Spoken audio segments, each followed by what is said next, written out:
प्रकार के नोटिस देते हैं, हमें डराते हैं, धमकाते हैं। क्या हम लोग शिक्षक नहीं है? क्या बेसिक वालों पे लागू नहीं कर पा रहे हैं तो उस चीज, वो भी हमारे भाई बहन हैं, क्या हम उनकी तरह शिक्षक नहीं है, उन्हीं की तरह योग्यता रखते हैं? क्योंकि प्रेरणा अटेंडेंस हम लोगों को क्यों लागू की जा रही है? 4-5 साल से हम लोगों के लिए ये प्रेरणा अटेंडेंस लगी हुई है। ऑनलाइन अटेंडेंस का क्या मतलब है? और यहाँ हम लोग 24 घंटे ड्यूटी देते हैं। ये महिलाओं का विद्यालय, यहाँ लड़कियां रहती हैं, 100 बालिकाएं रहती हैं, उसमें हम फुल टाइम टीचर हैं। हम लोगों के घर परिवार नहीं है। हम कौन सी ऐसी संस्था है जिसमें 24 घंटे की ड्यूटी ली जाती है? हम अपने बच्चों को साथ नहीं रख सकते, हमारे लिए आवासीय सुविधा नहीं है। तो मैं ना, हम लोगों का मानदेय इतना अच्छा है, सम्मानजनक मानदेय भी नहीं है। 5-6 सालों में 10% की वृद्धि हुई है बस। तो ये कहाँ तक सरकार हम लोगों की मांग है, नहीं सुनती है ना। हम उनको जमीनी हकीकत अभी नहीं पता है सरकार को कि हम लोगों को यहाँ कितनी दिक्कत परेशानियों को सामना करना पड़ रहा है। और मैं विपक्ष नेता, हमारी बीजेपी सरकार हमें जो सपोर्ट करेगा हम उसके साथ हैं। अभी मैं बीजेपी सरकार के साथ हूँ, लेकिन अगर वो हमारी नहीं सुनेगी तो हम सपा सरकार माननीय अखिलेश जी के साथ जाएंगे। जो हमारा सुनेगा, जो हमारे दर्द को समझेगा, जो हमारा शोषण खत्म करेगा, हम उस सरकार के साथ जाएंगे और हम किसी सरकार के साथ नहीं जाएंगे। जो हमारी बात सुनेगा, हम 24 घंटे की ड्यूटी यहाँ करते हैं, 24 घंटे की ड्यूटी से हमें मुक्ति दिलाई जाए, शिफ्ट वाइज किया जाए, कुछ राहत मिले। हम लोगों के घर परिवार नहीं है क्या? हम लोगों के माँ बाप हैं, बच्चे हैं, हम इन लोगों का भविष्य संवार रहे हैं और अपने बच्चों का भविष्य बिगाड़ रहे हैं। कल को वो उपद्रवी बनेंगे, हमारे बच्चे उपद्रवी बनेंगे, फिर उसमें सरकार को ही दिक्कत होगी। अल्प मानदेय में हम लोगों से 24 घंटे ड्यूटी लिया जा रहा है, पार्ट टाइम से फुल टाइम किए जा रहे हैं, फुल टाइम से पार्ट टाइम किए जा रहे हैं। बिल्कुल बिल्कुल बिल्कुल। और हम लोगों की सपा प्रवक्ता बड़े ध्यान से दिन का ब्रेक है हम लोगों का, और नोट कर रहे हैं। मैं देख रहा हूं हम लोगों का एक दिन का ब्रेक। हम लोगों की संविदा रिन्यूअल, हम लोगों का रिन्यूअल होता है हर साल हम लोगों की नई नौकरी होती है। वो रिन्यूअल कब तक चलता रहेगा? 10-10, 15-15 साल एक ही कस्तूरबा में हो गए हम लोग। ना हमको अंतर जनपदी विद्यालय मिल रहा है, ना हमको आवासीय सुविधा मिल रही है, ना हमको ये 1-1 लाख रुपए, 70-70, 80-80 हजार रुपए टीचर्स कमा रहे हैं, उनके लिए प्रेरणा अटेंडेंस लागू नहीं है। तो हमारे लिए क्यों? क्योंकि हम संविदा पर कार्यरत हैं। हमारी सुनने वाला कोई भी नहीं है, हमारे दर्द को समझने वाला कोई भी नहीं है यहाँ पर। कोई भी, जो सरकार हमारी दर्द को सुनेगी, समझेगी, हम उसके साथ हैं। हमारा पूरा व्यक्तिगत परिवार उनके साथ है, एक-एक वोट उनके साथ रहेगा, चाहे वो सपा सरकार आ जाए। वैसे हमें माननीय अखिलेश जी ने पिछली साल एटा आए थे, मैं एटा से हूँ, एटा आए थे तो उन्होंने आश्वासन दिया था और कस्तूरबा के बारे में उन्होंने बात भी कही थी कि हम कस्तूरबा के टीचर शिक्षकों के बारे में बात करेंगे, उनके भविष्य के बारे में सोचेंगे। हम लोगों का क्या भविष्य? हम लोगों को कोई ना कोई अगर हम लोगों के साथ कोई दुर्घटना हो जाती है तो एक दिन का कंडोलेंस तक नहीं है हमारे बीएसए ऑफिस की तरफ से, कंडोलेंस तक नहीं की जाती है उनके लिए।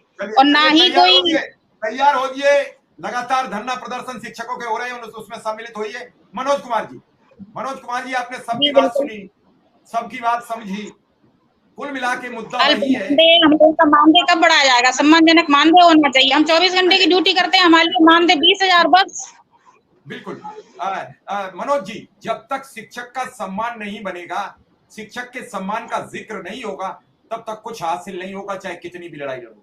जिस दिन सम्मान वापस हो गया, सम्मान वापस होते ही आपके सारे अधिकार, सारे सिस्टम आपके हाथ में होंगे। मनोज जी, राजकुमार चौधरी जी भी आ चुके हैं, हम उनका भी स्वागत करते हैं। नमस्कार, आप सब जितने भी शिक्षा मित्र साथी हैं, आप सभी को लेकर एक बड़ी खबर सामने आ रही है।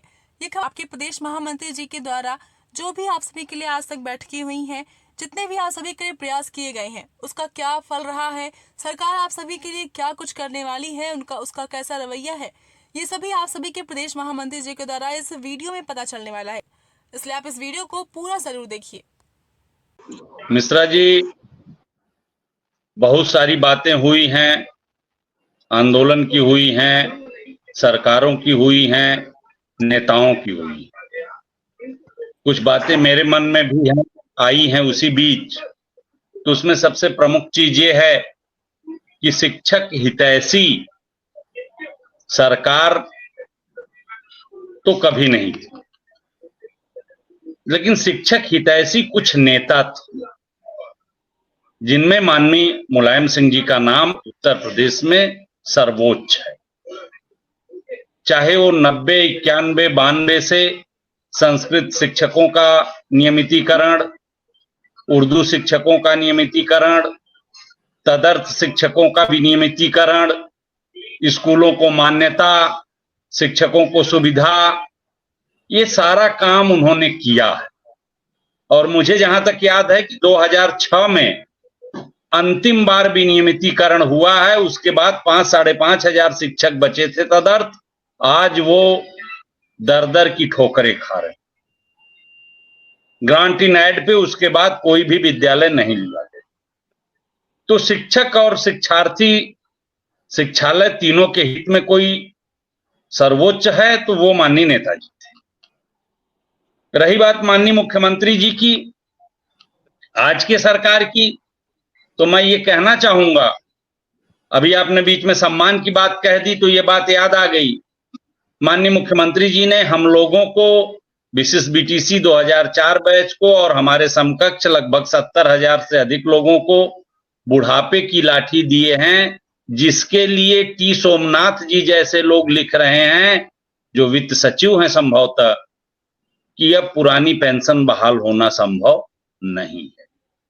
तो माननीय मुख्यमंत्री जी ने हमारे लिए तो पत्थर पे घास। क्या मनोज जी अभी भी लिख रहे हैं? अभी भी लिख रहे हैं जी? अभी 2-3 दिन पहले का रिपोर्ट है, सबके लिए जो है, 2005 के बाद वालों के लिए।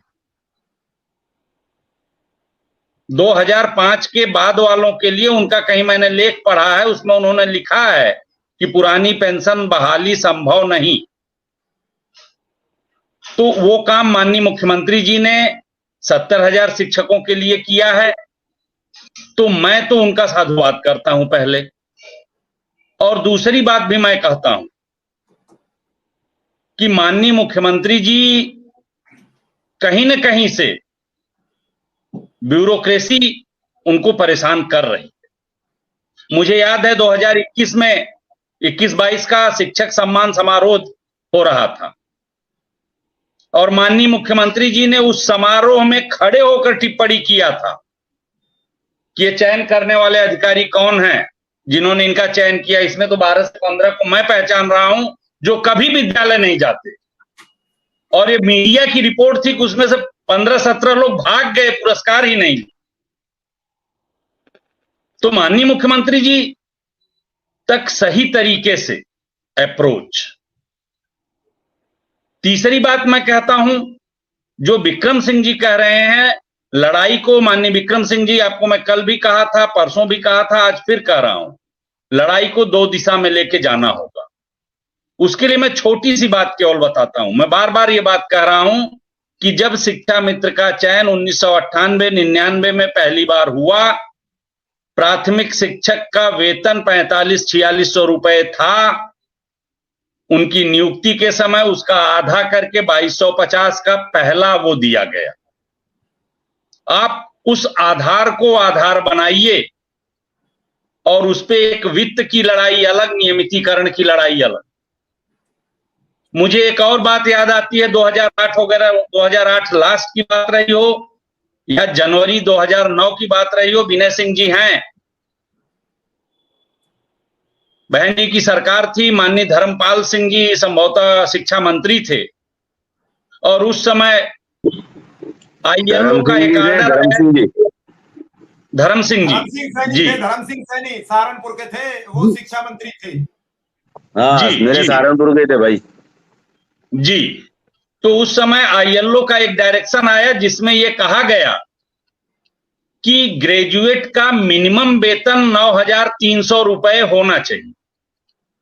जब सरकार के पास से चर्चा में गया तो चूंकि हमारे यहाँ के ही विधानसभा अध्यक्ष थे, आज नहीं रहे, स्वर्गीय सुखदेव राजभर जी, तो हम लोगों का भी पाव 12 होता था सरकार में क्या बातें हो रही हैं। वो जब गांव आते थे तो चर्चा करते थे, तो हम लोग भी कहते थे महोदय हो जाए तो ये काम करवा देते, बड़ा अच्छा हो।